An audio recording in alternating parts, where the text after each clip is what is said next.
And strategies ആണ്. വിഷ്ണുവിൻ്റെ എടുത്ത ടോപ്പിക് എന്നാണ്. അതിൽ ബാക്കി ബാക്കി ടെക്നിക്സ് ആണ് പഠിക്കുന്നത്. Simulations, seminar, debate, panel discussion. അപ്പോൾ എന്താണ് ടെക്നിക്സ്?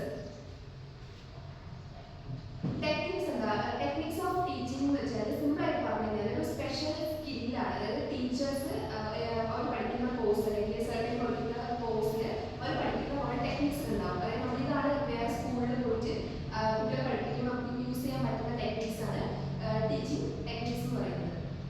അതൊരു സ്പെഷ്യൽ സ്കില്ലാണ്. അവർ ഏതെങ്കിലും കോഴ്സിൽ പഠിക്കുന്ന ഒരു സ്പെഷ്യൽ സ്കില്ലിനാണ് ടീച്ചിങ് ടെക്നിക്സ് എന്ന് പറയുക. സ്ട്രാറ്റജീസ് എന്ന് പറഞ്ഞു കഴിഞ്ഞാൽ ഒരു സിസ്റ്റമാറ്റിക് പ്ലാൻ, ഒരു പ്ലാനിൽ ലെസൺ പ്ലാനൊക്കെ പ്രിപ്പയർ ചെയ്തിട്ടായിരിക്കും ടീച്ചേഴ്സ് സ്കൂളിൽ പോയിട്ട് ക്ലാസ് എടുക്കുക.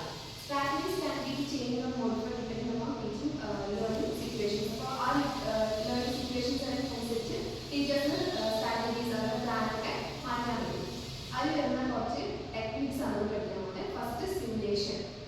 സിമുലേഷൻ ഒരു പുതിയ ന്യൂ അപ്രോച്ച് ഇൻട്രൊഡ്യൂസ് ചെയ്യുന്ന field of education. Education introduce ചെയ്യുന്ന പുതിയൊരു ടെക്നിക്കാണ് സിമുലേഷൻ വരുന്നത്. ഇതെന്താ വെച്ചാൽ റോൾ പ്ലേയിങ് ഒക്കെ നമ്മൾ ചെയ്യുന്നുണ്ട്. റോൾ പ്ലേയിങ് നമ്മൾ ചെയ്യും. അപ്പോൾ റോൾ പ്ലേയിങ് ഒക്കെ ഒരു സിമുലേഷൻ ഒരു എക്സാമ്പിൾ ആണ്. റോൾ പ്ലേയിങ് വെച്ചാൽ എന്താണ്? Strongly English learner performs the role in artificially created environment. ഇത് റിയൽ ആയിട്ടൊന്നുമല്ല, ആർട്ടിഫിഷ്യലി നമ്മളൊരു എൻവയോൺമെന്റ് ക്രിയേറ്റ് ചെയ്തിട്ട് അവിടെ നമുക്ക് കിട്ടിയ റോള് പ്ലേ ചെയ്യാം. ഇപ്പോൾ ഫോട്ടോസിന്തസിസ് ഒക്കെ ആണെങ്കിൽ ഫോട്ടോസിന്തസിസ് നാച്ചുറൽ ആയിട്ട് പറയുന്ന സാധനമാണ്. അത് റിയൽ ആണ്. പക്ഷെ നമ്മളത് ക്ലാസ്സിൽ ഇപ്പോൾ ഡീപ്പായിട്ടോ സൺലൈറ്റൊക്കെ ആയിട്ട് നമ്മൾ ഓരോരുത്തർക്ക് റോൾ കൊടുക്കും. ആ റോൾ അവർ പെർഫോം ചെയ്യാം. അതാണ് റോൾ പ്ലേയിങ് എന്ന് ഉദ്ദേശിക്കുന്നത്. അതാണ് simulations. Simulation is process of presenting A situation. ഒരു സിറ്റുവേഷൻ അല്ലെങ്കിൽ ഒരു ടാസ്ക് ഒരു ടാസ്ക് അല്ലെങ്കിൽ ഒരു എവന്റ് നമ്മൾ ആർട്ടിഫിഷ്യലി നമ്മൾ പ്രസന്റ് ചെയ്യാണ്. അത് ക്ലിയർ ആയിട്ടില്ല, ജസ്റ്റ് ആർട്ടിഫിഷ്യലി പ്രസന്റ് ചെയ്യുന്നതാണ് സിമുലേഷൻ പറയുന്നത്. Presenting is made as similar as possible to the real situation or event. The examples are mainly working model of an aeroplane being used in train pilots. The pilots in aviation are പഠിക്കുന്ന സമയത്ത് ഇവർക്ക് main ആയിട്ടുള്ള working models ആയിട്ടുള്ള aeroplanes ഒക്കെ ഇവർക്ക് കാണിച്ചു കൊടുക്കാം. അപ്പോൾ അത് കാണിച്ചു കൊടുത്തു കഴിഞ്ഞാൽ ഇവർക്ക് പെട്ടെന്ന് മനസ്സിലാവും എന്താണ് എങ്ങനെയാണ് ഇതിൻ്റെ പാർട്സും കാര്യങ്ങളൊക്കെ. ഇപ്പോൾ റിയൽ ആയിട്ടൊരു എയർപ്ലെയിനെ പോയി കാണിച്ച് പഠിക്കുന്നതിനേക്കാൾ നല്ലത് ഇവർക്ക് ഇങ്ങനെ ചെറിയ ചെറിയ മിനി എയർപ്ലെയിൻസ് ഒക്കെ ഉണ്ടാക്കുക. അത് പാർട്സ് എന്തൊക്കെയാണെന്നൊക്കെ പഠിപ്പിച്ചു കൊടുക്കാം. അതാണ് ഒന്ന്. പിന്നെ വേരിയസ് കമ്പ്യൂട്ടർ പ്രോഗ്രാംസ് എക്സാമ്പിൾസ് ആണ്. പിന്നെ മൈക്രോ ടീച്ചിങ്, നമ്മളിപ്പോൾ ചെയ്യുന്ന മൈക്രോ ടീച്ചിങ് ഒക്കെ ഒരു എക്സാമ്പിൾ ഓഫ് സിമുലേഷൻ കാണിക്കുന്നതാണ്. പിന്നെ ഹാർട്ടിൻ്റെ ലങ്സിൻ്റെ കിഡ്നി അങ്ങനെ ഉണ്ടാക്കുന്ന നമുക്കൊരുതെല്ലാം ഓർഗൻസിലൊക്കെ മോഡൽസ് ഒക്കെ ഉണ്ടാക്കിക്കൊണ്ട് പോയി കഴിഞ്ഞാൽ അത് കുട്ടികൾക്ക് പെട്ടെന്ന് ജാസ്തിയായി അതാണ് സിമുലേഷൻ വരുന്നത്. സിമുലേഷനിൽ അഡ്വാൻറ്റേജസ് ഉണ്ട്, ഡിസഡ്വാൻറ്റേജസ് ഉണ്ട്. അഡ്വാൻറ്റേജസ് എന്ന് പറഞ്ഞാൽ ഹെൽപ്പിംഗ് ഡെവലപ്പിംഗ് സെൽഫ് കോൺഫിഡൻസ് ഉണ്ട്. അതായത് അവരുടെ കയ്യിലൊരു മോഡൽ ഉണ്ട്. അപ്പോൾ അവർക്ക് എന്ത് ക്ലാസ് എടുക്കാൻ പെട്ടെന്ന് മനസ്സിലാവും. അത് ശരിക്കും സത്യത്തിൽ ഉണ്ടല്ലോ. അപ്പോൾ അവർക്ക് മനസ്സിലാവാൻ പെട്ടെന്ന് മനസ്സിലാക്കാനൊക്കെ സുഖമാണ്. അതാണ് അവർക്കൊരു സെൽഫ് കോൺഫിഡൻസ് ഉണ്ടാവും. പിന്നെ simulation training provide feedbacks to students. അപ്പോൾ എന്തെങ്കിലും ഫീഡ്ബാക്സ് ഒക്കെ ഉണ്ടെങ്കിൽ അത് ടീച്ചേഴ്സിന് കുട്ടികൾക്കും ഹെൽപ്ഫുൾ ആയിരിക്കും. ക്രിട്ടിക്കൽ തിങ്കിങ്, കുട്ടികൾക്ക് ക്രിട്ടിക്കൽ തിങ്കിങ് ഇൻക്രീസ് ചെയ്യും, ഡെവലപ്പ് ചെയ്യും. പിന്നെ എന്തെങ്കിലും ഫോൾട്ട് ഒക്കെ ഉണ്ടെങ്കിൽ എന്തെങ്കിലും തെറ്റുകളൊക്കെ ഉണ്ടെങ്കിൽ മനസ്സിലാക്കും. ഇതൊക്കെയാണ് അഡ്വാൻറ്റേജസ് വരുന്നത്. സെൽഫ് കോൺഫിഡൻസ് ഉണ്ടാക്കും. പിന്നെ ക്രിട്ടിക്കൽ തിങ്കിങ് കൂട്ടും. അതേപോലെ എന്തെങ്കിലും ഫോൾട്ട് ഒക്കെ ഉണ്ടെങ്കിൽ മനസ്സിലാക്കും. ഡിസഡ്വാൻറ്റേജസ് വരികയാണെങ്കിൽ ഇത് ആർട്ടിഫിഷ്യൽ സിറ്റുവേഷൻ ആണ് ഉണ്ടാകുന്നത്. അപ്പോൾ simulation role playing is done in artificial situation. അപ്പോൾ അതൊരു സൈക്കോളജിക്കൽ ആൻഡ് ഇൻപ്രെഡിക്റ്റബിൾ ബേസിലാണ്. അതുകൊണ്ട് തന്നെ ഒരു ഡിസഡ്വാൻറ്റേജസ് ആണ്. പിന്നെ സോഷ്യോ ഡ്രാമ, അതേപോലെ സോർട്ട് ഓഫ് ഗെയിമിങ്, ഒരു ഗെയിമിങ് പോലെയൊക്കെയാണ് ചെയ്യുന്നത്. അപ്പോൾ ചിലപ്പോൾ അത് ഇവരുടെ ലേണിങ്ങിൻ്റെ സീരിയസ്നെസ് കുറയുന്നൊക്കെ ഒരു ഡിസഡ്വാൻറ്റേജസ് പറയുന്നുണ്ട്. പിന്നെ ടൈം കൺസ്യൂമിംഗ് ആണ്, അതായത് എക്സ്പെൻസീവ് ആണ്. ഈ മോഡൽസ് ഒക്കെ ഉണ്ടാകുമ്പോൾ ടൈം കൺസ്യൂമിംഗ് ആണ്, എക്സ്പെൻസീവ് ആണ്. രണ്ടാമതാണ് സെമിനാർ. സെമിനാർ നമുക്കറിയാം, എല്ലാവരും എടുത്തുകൊണ്ടിരിക്കുന്നത് സെമിനാർ. അപ്പോൾ സെമിനാർ ഒരു വേ ഓഫ് ടീച്ചിങ് ടെക്നിക്കാണ്. Is control type of discussion. ഒരു discussion type of mode of teaching ആണ് സെമിനാർ കൊണ്ട് ഉദ്ദേശിക്കുന്നത്. It is a method of teaching where students ability to solve problems is increased by way of rational thinking and reasoning. അപ്പോൾ ഏതെങ്കിലും ഒരു ടോപ്പിക്കിനെ just discuss ചെയ്യുക, അതാണ് seminar കൊണ്ട് ഉദ്ദേശിക്കുന്നത്. സിംപ്ലി പറഞ്ഞു കഴിഞ്ഞാൽ ഒരു ഗ്രൂപ്പ് ഓഫ് പീപ്പിൾ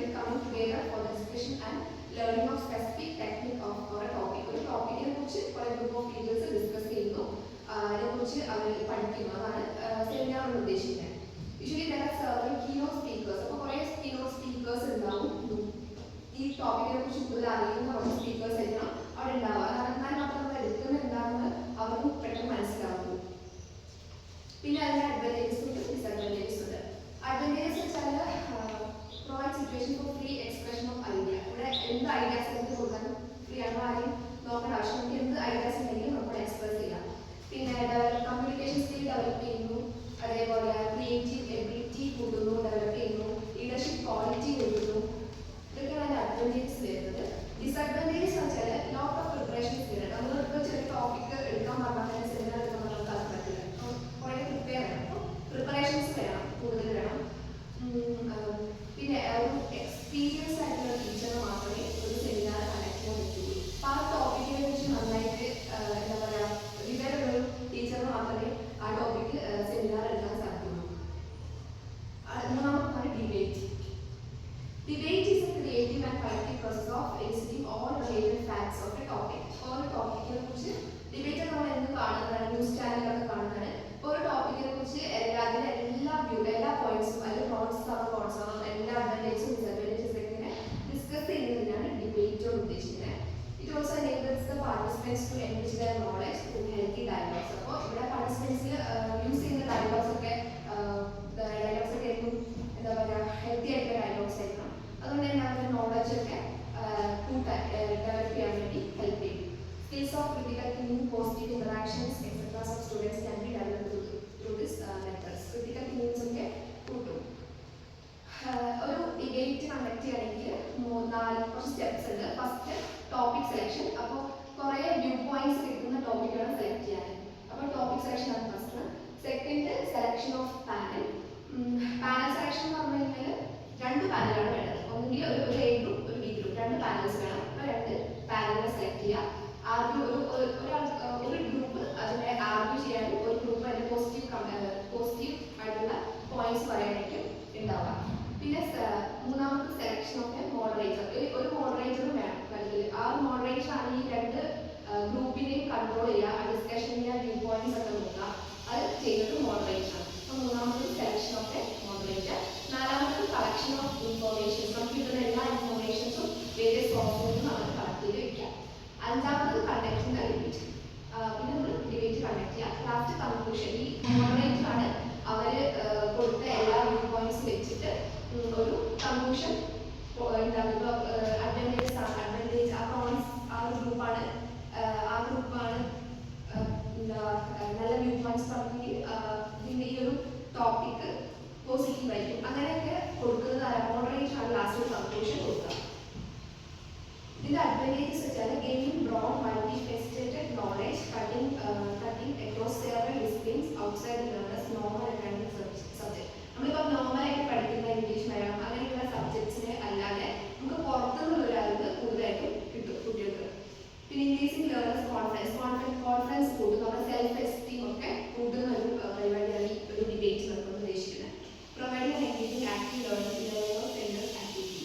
ഡിസഡ്വാൻറ്റേജസ് വെച്ചാൽ ഡിബേറ്റ് ക്യാൻ ബി ഹാർംഫുൾ. കാരണം നമ്മളിവിടെ നെഗറ്റീവ് ആയിട്ടുള്ള കുറേ കാര്യങ്ങൾ പറയും. ചിലപ്പോൾ ഒരാളെ അല്ലെങ്കിൽ ഏതെങ്കിലും ഒരു ഗ്രൂപ്പ് ഓഫ് ആൾക്കാരായിരിക്കും നമ്മളിവിടെ എടുത്തു പറയുന്നത്. അപ്പോൾ അവർക്ക് ഫീൽ ചെയ്യുന്ന കുറച്ച് കാര്യങ്ങളൊക്കെ ഉണ്ടാവും. അത് ഒരു ഡിസഡ്വാൻറ്റേജസ് ആണ്. Repetition shapes and view. പിന്നെ confirmation bias can be over. ഇപ്പോൾ രണ്ടാൾക്കാരുണ്ടെങ്കിൽ ഇപ്പോൾ ഒരാളെ മാത്രം നമ്മൾ നീ പറഞ്ഞതാണ് തെറ്റ്, നീ പറഞ്ഞ ശരിയെന്നൊക്കെ പറയുമ്പോൾ ആ ഒരു അയാൾ ഫീൽ ചെയ്യുന്ന എന്താ അൺഫെയർ ബിഹേവിയർ, അയാൾക്ക് കാണുന്ന അൺഫെയർ ബിഹേവിയർ ചിലപ്പോൾ അയാളെ കൂടുതൽ എഫക്റ്റ് ചെയ്യാം. അപ്പോൾ അതൊരു ഡിസഡ്വാൻറ്റേജസ് ആണ് ഡിബേറ്റിൽ. Last panel discussion. Panel discussion എന്ന് പറഞ്ഞു കഴിഞ്ഞാൽ technique was originated by Harry A Overstreet. 1929 Harry A Overstreet ആണ് ഈ ഒരു ടെക്നിക്ക് കൊണ്ടുവന്നത്. This technique is a discussion in which few persons, a panel, or group of people in a panel വിളിക്കും. ആ panel ഒരു കുറച്ച് ഓഡിയൻസ് ഉണ്ടാവും. ആ ഓഡിയൻസിന് മുന്നിൽ ഈ പാനൽ ഏത് ടോപ്പിക്കാണുള്ളത് ആ ടോപ്പിക്കിനെ കുറിച്ച് എല്ലാം പറയും, എല്ലാ പോയിന്റ്സും പറയും. അറ്റ് എൻഡ് ഓഫ് ഡിസ്കഷൻ ഈ ഓഡിയൻസിന് പാർട്ടിസിപ്പേറ്റ് ചെയ്യുക. അവർ ഈ പാനൽ ഡിസ്കസ് ചെയ്യുന്ന സമയത്ത് ഓഡിയൻസിനൊന്നും കമന്റ്സ് ഒന്നും പറയാൻ പറ്റില്ല.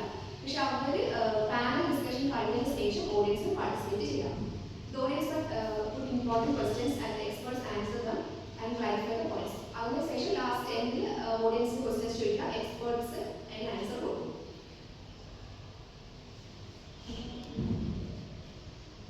ഇത് വിർച്വലായിട്ടും ചെയ്യാം, ലൈവായിട്ടും പാനൽ ഡിസ്കഷൻസ് ചെയ്യാം. പാനൽ ഡിസ്കഷൻ രണ്ട് ടൈപ്പാണ്. പബ്ലിക് പാനൽ ഡിസ്കഷൻസ് ഉണ്ട്, എഡ്യൂക്കേഷണൽ പാനൽ ഡിസ്കഷൻ ഉണ്ട്.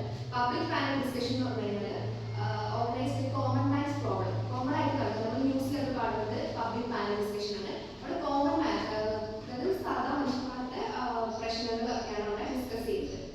Public panel discussion is organised to television പ്രോഗ്രാമിൽ കൂടുതലായിട്ട് ഡിസ്കസ് ചെയ്യാം.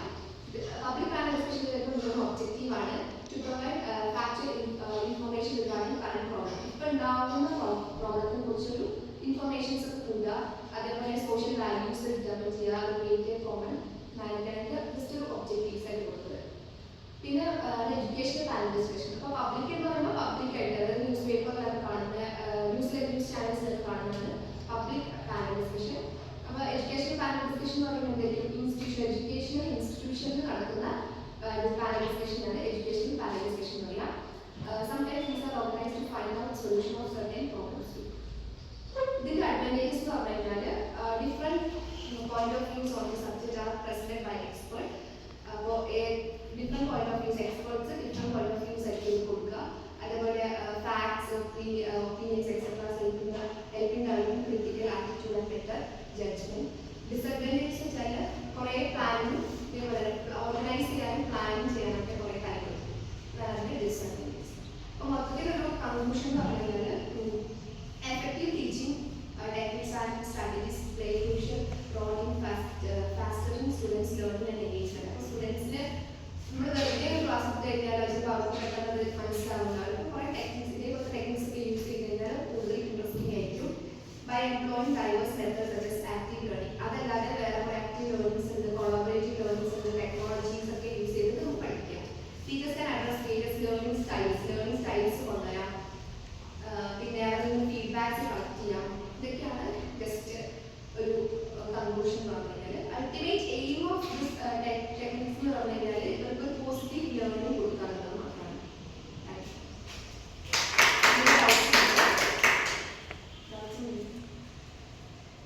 ക്വസ്റ്റ്യൻസ് ചോദിക്കുക. പാനൽ ഡിസ്കഷൻ, കുറേ ഡിസ്കഷൻസ് ആണ്. അപ്പോൾ പാനൽ